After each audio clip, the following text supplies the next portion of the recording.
Listen to me carefully. Right now, as you're watching this, somewhere in the world a trader just lost everything. Not because they were stupid, not because they didn't work hard, but because they committed the one sin that the market never forgives. They entered at the wrong time. I've seen it happen 1,000 times. I've watched fortunes evaporate in hours because someone thought they could outsmart the tape. They couldn't, and neither can you, unless you understand what I'm about to tell you. The market doesn't care about your analysis. It doesn't care about your indicators. It doesn't care about the money you need to pay your bills. The only thing that matters is timing. Master it, or keep bleeding money until there's nothing left. I'm going to show you exactly how the professionals time their entries, and why everything you've been taught is probably setting you up for disaster. You want to know the real reason most traders fail? It's not lack of knowledge. It's not even lack of discipline, though that's part of it. The real reason is that they're playing a game they don't understand with rules nobody ever explained to them. They're taught to buy low and sell high, as if the market has a sign that says, this is low, and this is high. They're told to follow trends, but nobody tells them how to identify when a trend is about to reverse and trap them. They learn about support and resistance, then watch in horror as those levels get smashed through like they were made of paper. I should know. I've made millions and lost millions, and the difference between the two always came down to one thing: timing. When I was young, I thought I was clever. I'd watch a stock move up and I'd think, it's gone up too much, time to short it. Or I'd see a stock falling and think, it's gotten too cheap, time to buy. You know what happened? I got destroyed, over and over again, because I was fighting the market instead of reading it. The market was telling me exactly what it was going to do, but I was too arrogant to listen. I was imposing my opinion on price action instead of letting price action guide my decisions. That's what kills traders. Their ego, their need to be right, their stubborn belief that they know better than the collective wisdom of millions of participants putting real money on the line. Here's what changed everything for me.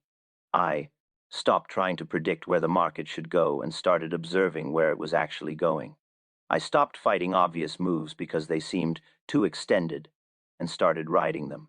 I learned that the market can stay irrational longer than you can stay solvent, and that trying to pick tops and bottoms is a fool's game. The money isn't made by being contrarian for the sake of it. The money is made by recognizing when the market is in motion and positioning yourself in alignment with that motion at exactly the right moment. Not too early, not too late, but at that precise point where probability shifts dramatically in your favor. Think about it like this. Every major move in the market goes through distinct phases.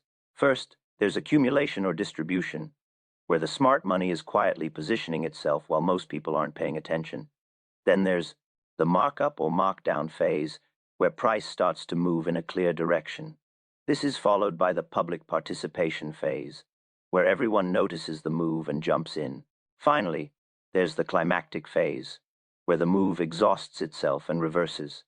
Now, where do most traders enter?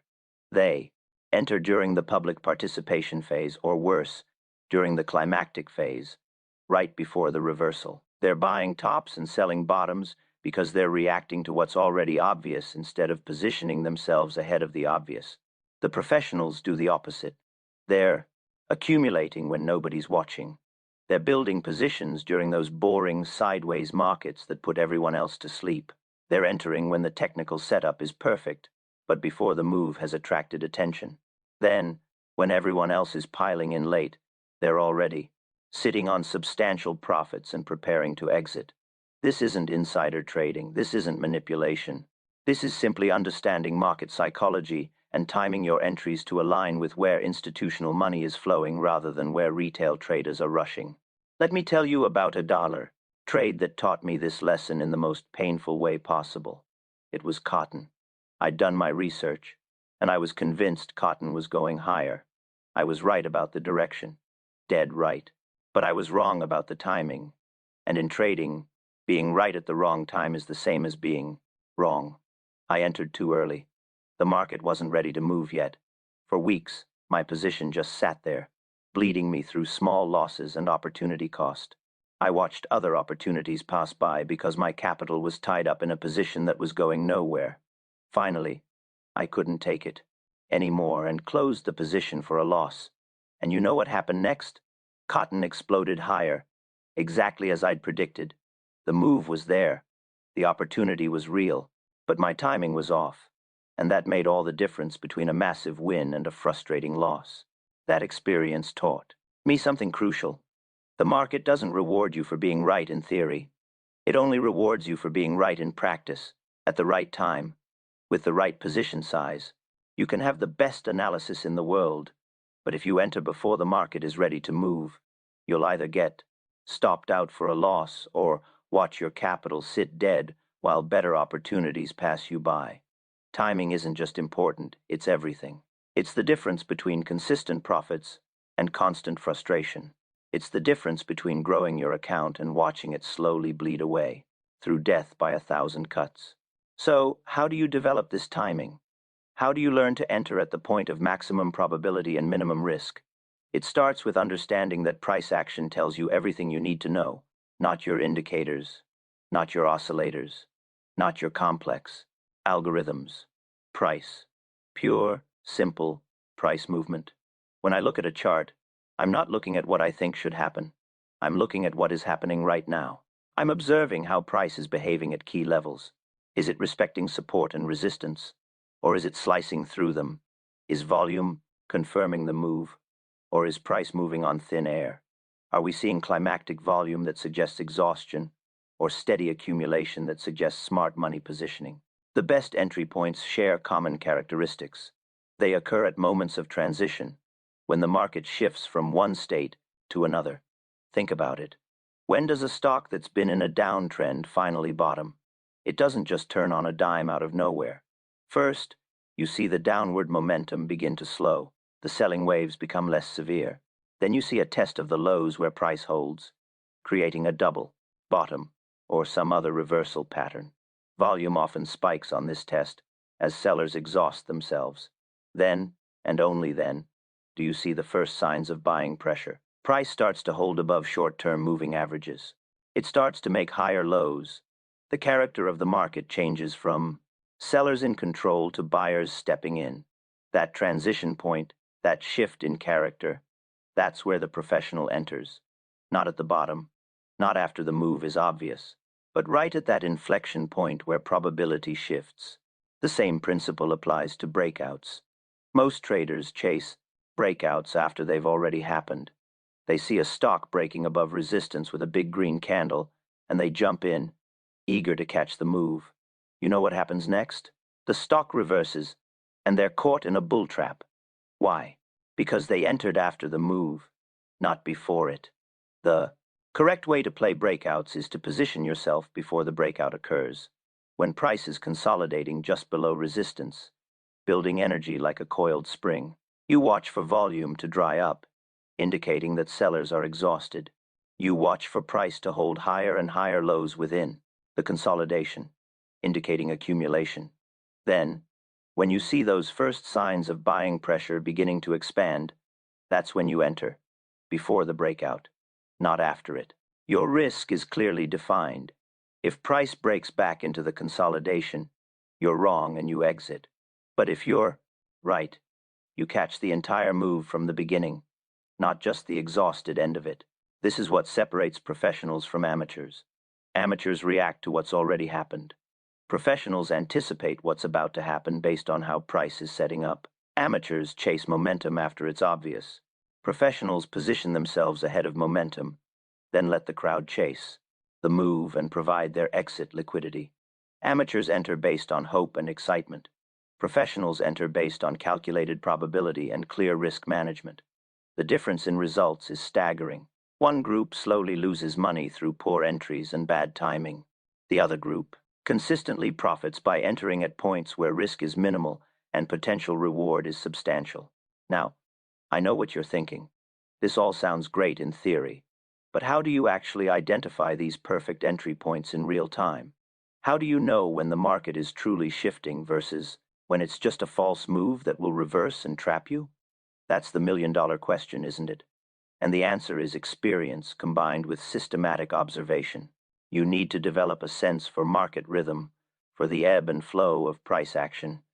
You need to watch thousands of setups form and play out so your mind begins to recognize the patterns intuitively. But more than that, you need a framework, a systematic way of evaluating whether a setup meets your criteria or not. Here's mine, and you can adapt it to your own style. First, I never enter a trade unless the broader market context supports the move. If I'm looking at a long setup, I want to see the overall market in a bullish phase, not fighting against a bearish tide.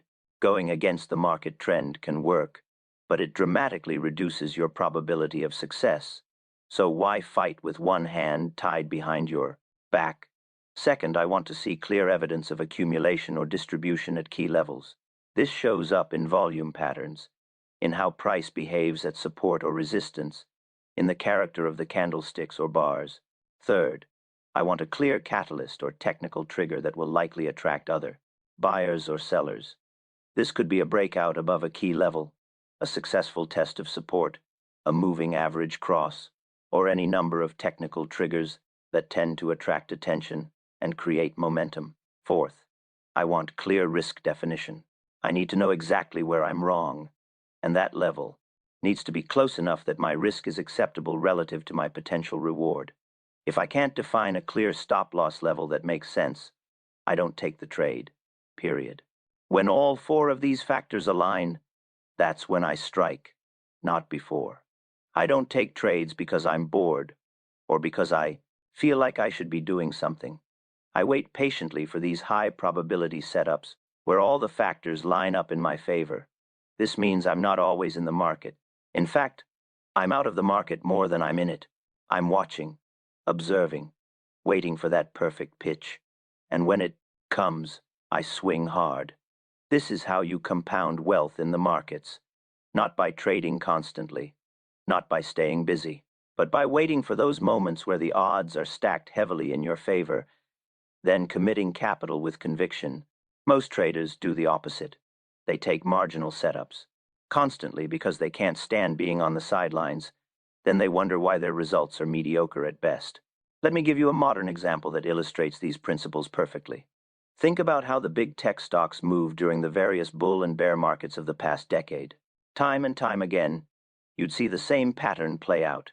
A stock would go through a correction, pulling back to a key moving average or support level. The financial media would run negative stories. Retail traders would panic and sell. Then, you'd see the stock begin to hold at that support level. Volume would spike on down days, but price wouldn't break lower.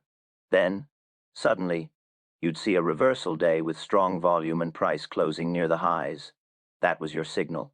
That was the market telling you that institutional buyers were stepping in, absorbing the selling, and preparing to mark prices higher. The traders who entered at that point, when it was still uncomfortable and uncertain, made fortunes.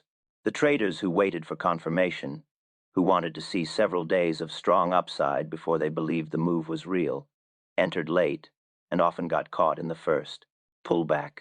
This same pattern repeats across all time frames, in all markets, throughout history.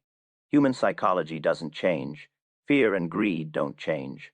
The patterns that work today are the same patterns that worked when I was trading 100 years ago, and they'll be the same patterns that work 100 years from now. The specific indicators might change. The technology might evolve. But the underlying dynamics of how markets move from equilibrium to momentum and back to equilibrium, those are eternal. Master those dynamics. Master the timing of entries and exits within those dynamics, and you have a skill that will serve you for life. But here's where most traders go wrong. Even when they understand these concepts intellectually, they know they should wait for high-probability setups. They know they should enter at inflection points rather than chasing moves. But in the heat of the moment, when they're watching a stock rocket higher without them, they abandon their discipline. They can't stand the pain of missing out, so they chase. They enter at exactly the wrong time, driven by emotion rather than logic. Then, when the inevitable pullback occurs, they panic and sell, locking in a loss. This cycle repeats over and over. And they never break free because they never develop the emotional control necessary to stick to their plan. Trading success isn't about having more knowledge than the next person.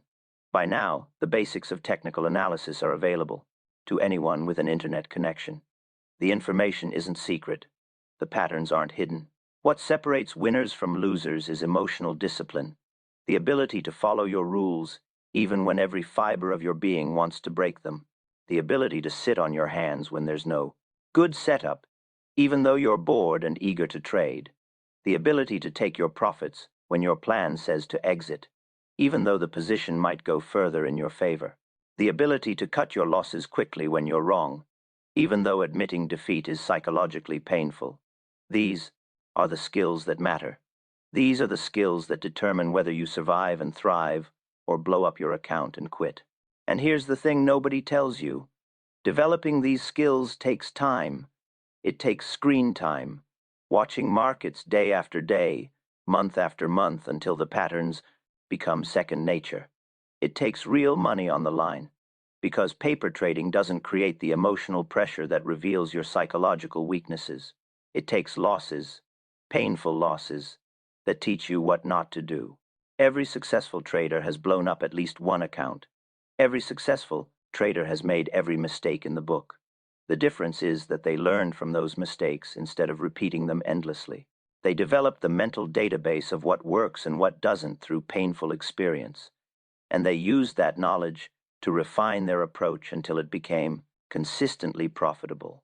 So when I tell you that timing is everything, I'm not just talking about the mechanical aspect of identifying entry points. I'm talking about the entire package, the market awareness, the pattern recognition, the emotional discipline, the risk management, the patience to wait, and the courage to act when the moment arrives. All of these elements work together to create what looks like perfect timing from the outside. But it's not luck. It's not some innate gift. It's a skill developed through dedicated practice and painful lessons, and it's available to anyone willing to put in the work and pay the tuition the market demands. The question you need to ask yourself is this: are you willing to do what it takes? Are you willing to study charts for hours, not just looking for setups, but truly observing how price behaves in different conditions? Are you willing to keep a detailed trading journal, recording every trade, every emotion, every deviation from your plan, so you can identify your patterns and correct them? Are you willing to risk real money, knowing you'll lose some of it in the process of learning, but viewing those losses as tuition rather than failures? Are you willing to sit on your hands for days or weeks waiting for the right setup, even though it's boring and you feel like you should be doing something? If you can answer yes to these questions, if you can commit to this path, then you have a chance. If not, save yourself the pain and find something else to do with your time and money. I've given you the foundation. I've explained how market timing actually works, why it's crucial, and what separates good timing from bad. But understanding these concepts intellectually is just the beginning. Now comes the hard part. Now comes the implementation, the practice, the grinding work of developing this skill through repeated exposure to real market conditions. There are no shortcuts. There are no magic indicators that will do this for you. There's just you, the market, and the choices you make in the moment. Choose wisely. Choose based on probability rather than emotion. And you'll give yourself a fighting chance. Choose poorly. Let your emotions drive your decisions, and you'll join the vast majority of traders who never make it past their first year. The market is waiting. It doesn't care whether you succeed or fail. It will present opportunities to those who are prepared to see them and seize them at the right moment. It will punish those who enter at the wrong times, who chase moves out of fear of missing out, who let hope and denial keep them in losing positions too long. The choice is yours. But make no mistake, if you don't master timing, you will keep losing money. That's not a threat. It's a simple statement of fact, proven over and over throughout market history. The question isn't whether timing matters. The question is whether you're willing to do what it takes to master it. And that answer will determine everything about your future as a trader. Now let me take you deeper into the mechanics of timing, because understanding the concept is one thing, but executing it consistently is another beast entirely. You see, most traders approach timing like it's a binary decision: either you're in or you're out. But that's not how professionals think about it. We think in terms of zones, of building positions gradually as evidence accumulates that we're right, and reducing positions gradually as evidence accumulates that the setup is failing. This concept of scaling is critical to proper timing, yet it's almost never discussed in trading education material because it doesn't fit neatly into the simplistic buy here, sell there narrative that beginners want to hear. Think about how institutional traders operate. They're not putting their entire position on in one shot at one price level. They can't. Their size is too large.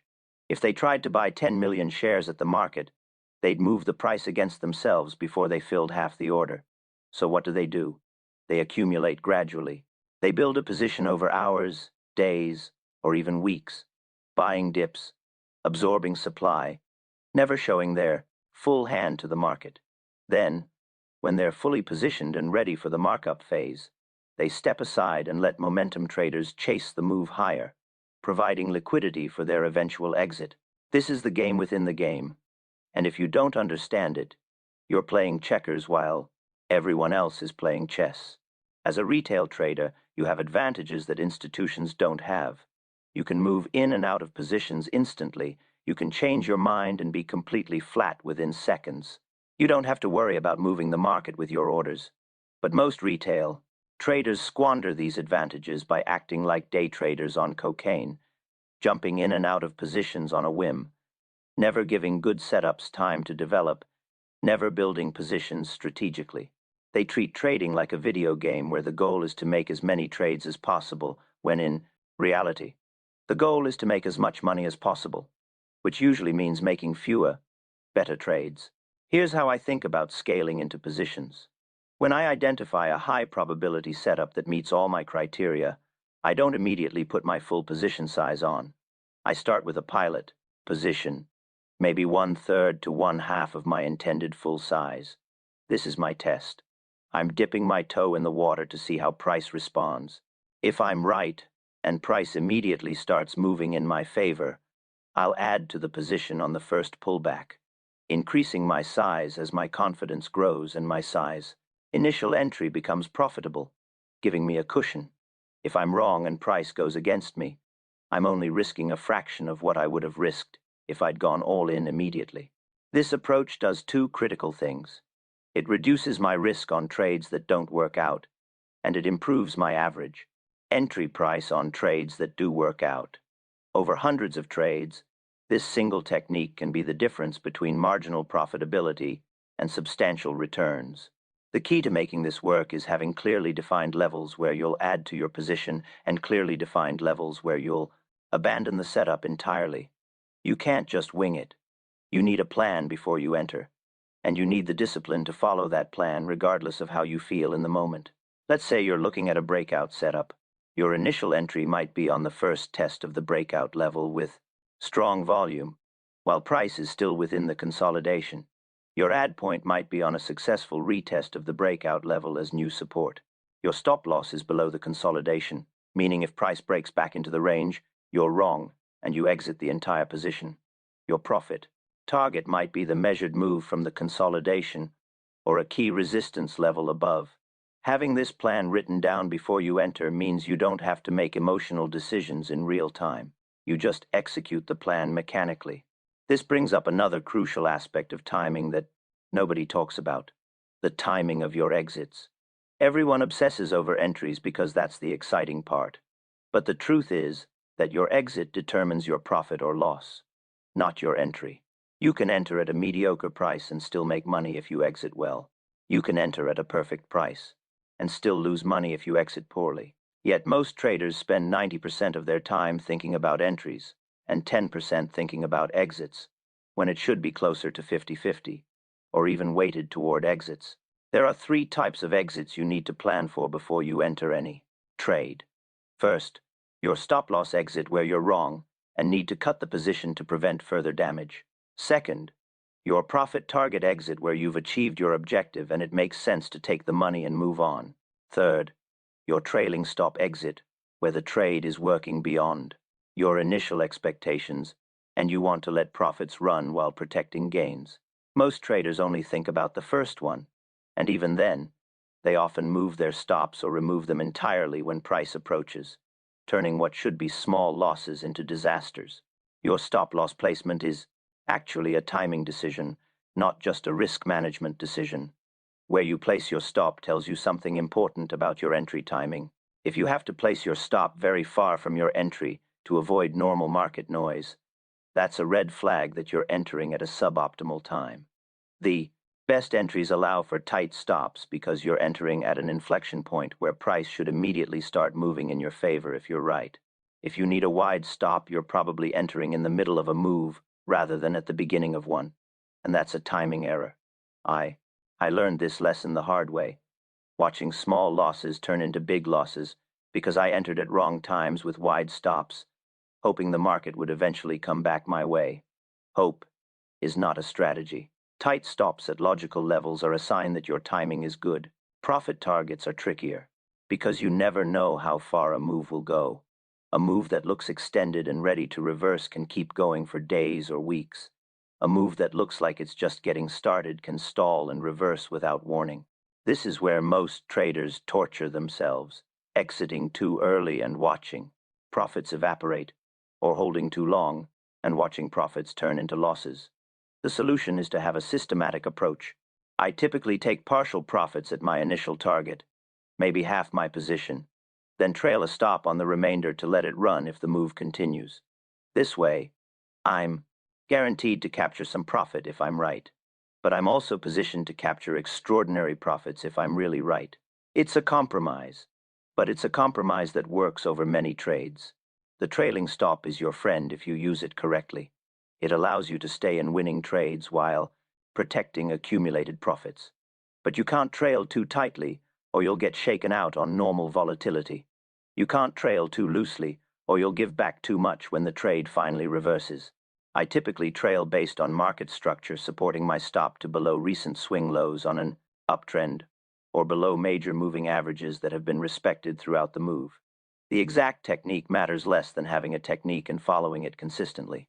What kills traders isn't the technique itself. It's the abandoning of the technique when emotions take over. Let me tell you about the concept of market rhythm, because this is fundamental to timing, and it's something you can only learn through experience. Every market has a rhythm, a characteristic way it moves based on the participants involved and the time frame you're trading. The stock market has a different rhythm than the commodity markets. Individual stocks have different rhythms based on their liquidity and volatility. Even the same stock will have different rhythms in different market conditions, a tight, choppy rhythm during consolidations and a smooth, trending rhythm during strong moves. Learning to feel this rhythm is essential to good timing. When you're in sync with the market's rhythm, trading feels easy. Your entries work. Your exits make sense. You can sense when to be aggressive and when to be defensive. When you're out of sync with the market's rhythm, everything is hard. You're constantly getting stopped out. Your entries immediately go against you. Your exits are either too early or too late. This is usually a sign that market conditions have changed and your approach needs to adjust. Maybe the market has shifted from trending to choppy, or from low volatility to high volatility, and the techniques that worked last week don't work this week. Recognizing these shifts quickly and adjusting your approach is another form of timing that separates professionals from amateurs. One of the most important rhythm shifts to recognize is the transition from a choppy, range-bound market to a trending market. In choppy markets, the best approach is to fade extremes, sell near the top of the range, buy near the bottom of the range, take quick profits.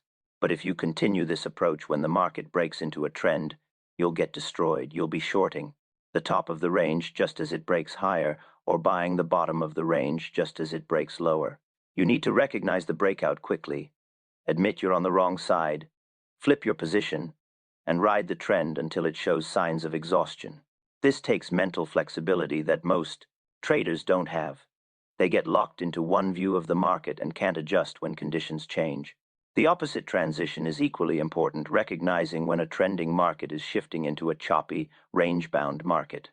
This is where trend followers get killed. They've been making money riding the trend, so they keep trying to buy dips or sell rallies, expecting the trend to continue. But now those dips and rallies are just moves within a range, and they're entering at exactly the wrong times, buying the top of the range and selling the bottom of the range. They give back all their profits and more because they can't recognize that the game has changed. The key is to notice when the character of the price action changes, when momentum starts to wane, when breakouts start to fail, when the market stops making progress in the direction of the trend. These are signs that it's time to shift strategies or step aside entirely. Stepping aside is itself a timing decision, and it's one that most traders never make consciously. They feel like they should always be in a position, always have something working, because otherwise they're not really trading. This is a fundamental misunderstanding of what professional trading is about. Professional trading is about deploying capital when conditions are favorable and sitting on your hands when they're not. It's about recognizing that there are times when the market is offering high probability opportunities and times when it's not, and adjusting your activity level accordingly. The best traders I've known spent the majority of their time waiting, not trading. They were patient predators, conserving energy, watching for that perfect moment to strike. When it came, they committed fully. Then they went back to waiting. This patience is unnatural for most people. We're wired to want constant action, constant stimulation, constant progress. The market exploits this tendency mercilessly. It rewards patience and punishes impulsiveness. It rewards those who can sit through boredom and uncertainty, waiting for their pitch. It punishes those who need constant action and trade just to feel like they're doing something. If you can't develop this patience, you need to find a different way to make money, because trading will systematically extract wealth from you through 1,000 small impulsive decisions that seem insignificant in the moment but add up to substantial losses over time. Here's another timing principle that took me years to learn. The best time to trade is when you don't need to trade, when you're desperate. When you need to make money to pay bills or recover losses, your timing will be terrible. You'll force trades that aren't there. You'll hold losers too long hoping they'll come back. You'll exit winners too early because you need to lock in profits. You're trading from a position of weakness, and the market can smell weakness.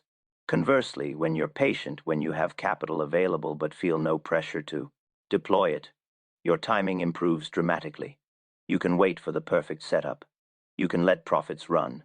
You can cut losses quickly without emotional attachment.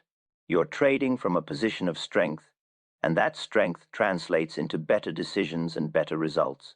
This is why proper position sizing is actually a timing tool. If your positions are too large relative to your capital, every normal market wiggle becomes emotionally charged. You can't think clearly. You can't execute your plan. Your timing falls apart because you're too scared or too excited. But if your positions are appropriately sized, where a stop loss is disappointing but not devastating, you can remain objective. You can execute your plan. Your timing improves because you're not trading from emotion. Most traders blow up not because their analysis was wrong, but because their position size was too large, causing them to make emotional timing errors they never would have made with properly sized positions. Let me share with you one of the most valuable timing techniques I've ever learned. And it's so simple that most traders dismiss it.